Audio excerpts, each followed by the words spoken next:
Hi, welcome back. What is the Bible? Well, that's a great question, and maybe we'll start with the name.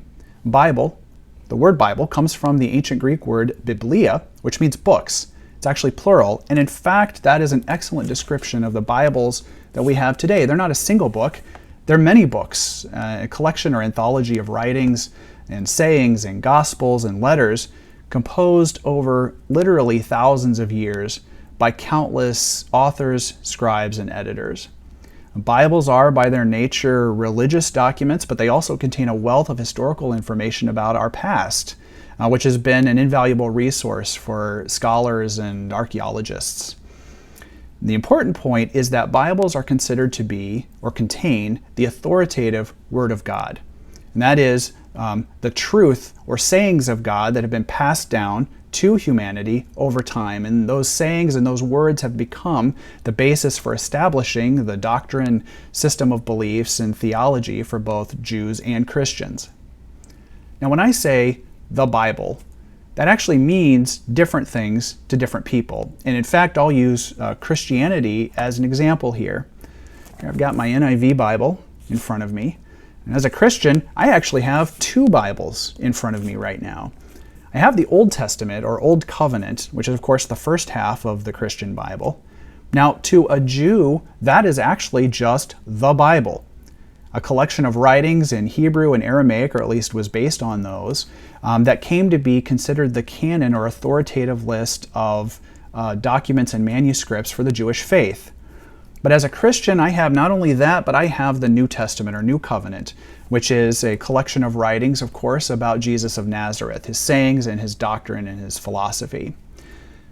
Now, it's also important to remember that even amongst the Jewish or the Christian faiths, they have differences in their Bibles. Now, I've got, like I said, the NIV Bible in front of me, and that is a representation of a Protestant Bible. There's 39 books of the Old Testament, 27 books and letters of the New Testament.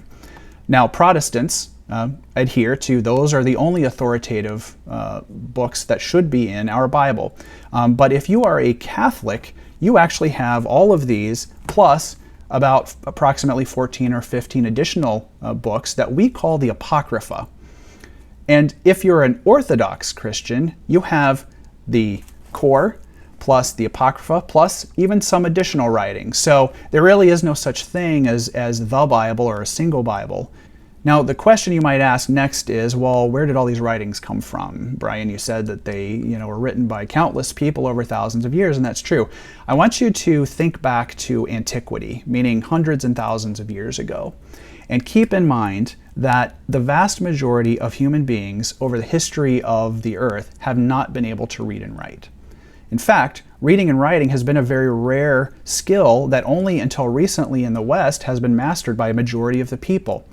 So how did people pass on knowledge in the past if they didn't have writing? Well, they did it kind of the way that you normally do it in your day-to-day life. They spoke it. And knowledge about God and about families and about technology and all of these things generally was shared verbally. And that could be through stories, or it could be through poems, or it could be through songs. At some point in the past, as writing became possible and people were able to write, people started to decide to write down the things that they were learning about God and about their religion into collections of writings. And of course, you can probably imagine that there are a number of different reasons why that might be. The first one is probably the most obvious. When you write something down, it becomes a much more permanent record, right? The written word tends to last, and it tends to change much less often than the spoken word. But you should also think about the psychological element here and about how humans perceive the written word. And even unconsciously, on subconscious level, humans tend to put a higher value on the written word than they do on the spoken word. And all you have to do is think about the last thing one of your friends or family members told you verbally. You might have heard that and they've told you a story or a joke or something, and you just listen and you go, yeah, you're just flapping your gums, you don't know what you're talking about, right? But you go and you read something in the paper, or you read it in a book. In your mind, you're thinking to yourself, this must be true, or at least it has more weight. Well, I read it, it must be true. And People thousands of years ago were no different than we are today. In fact, the written word does carry more weight, whether you want to admit it or not, than the spoken word. There was also a need to kind of standardize all of the stories and versions of stories about God and about religion that were circulating in the different communities. And you can imagine that when the spoken word goes out, it tends to evolve very rapidly. And religious leaders decided that they wanted to write down the stories, not only to reconcile all of the different versions that might be circulating, but also kind of coalesce all of those into a single narrative that made sense and that was true and that could be shared with others.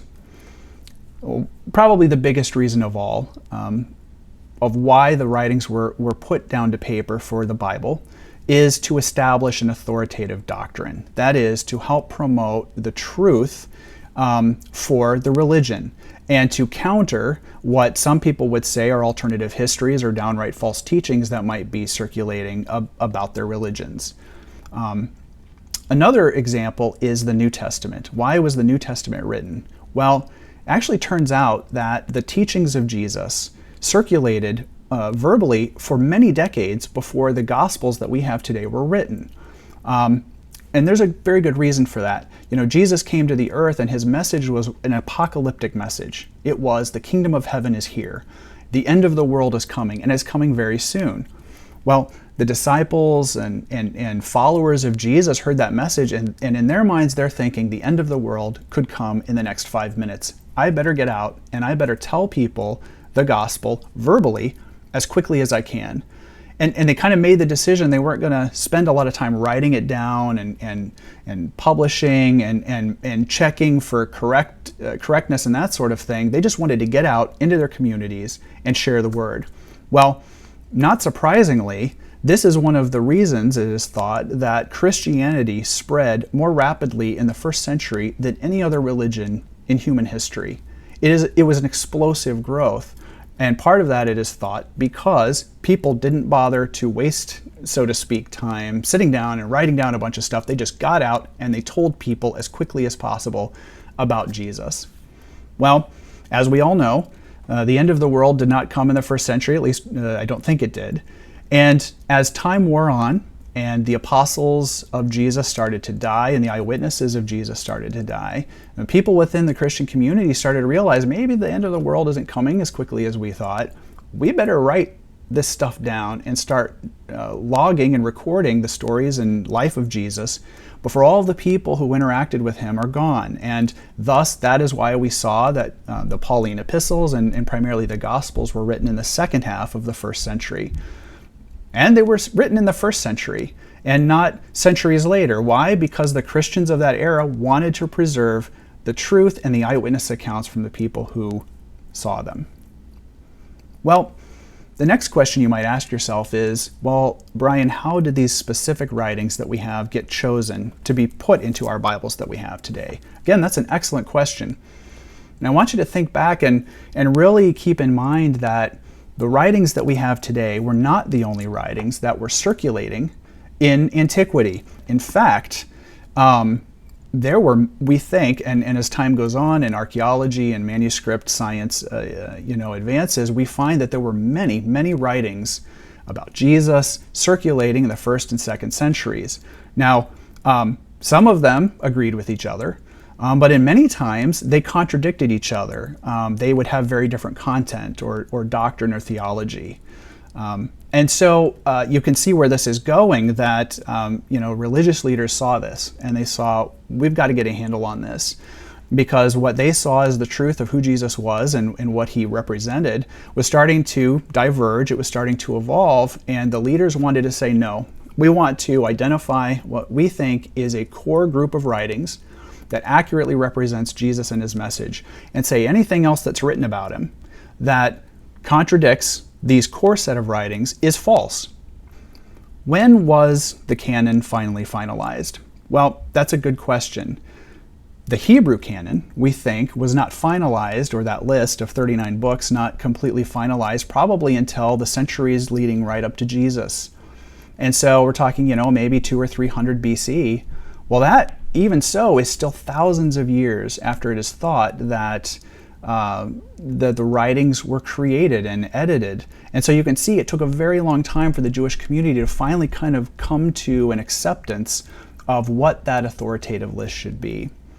The Christian community is no different. The writings that we have today of the Gospels and the Epistles, it took hundreds of years for our early church fathers to not only discover that they had been written, but identify them as, no, those are authoritative.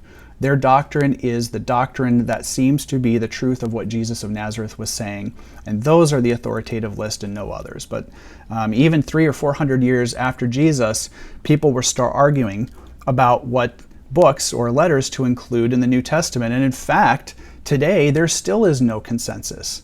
Like I said at the beginning, Protestants, Catholics, and Orthodox Christians all have slightly different lists of what they consider to be authoritative in their Bibles. Hopefully this has been an enlightening discussion of how the Bible came together and what the Bible is, but the important part is that if you call yourself a Christian, you're reading your Bible every day and making sure that it is a part of your daily spiritual walk. Okay, thanks for listening and keep reading.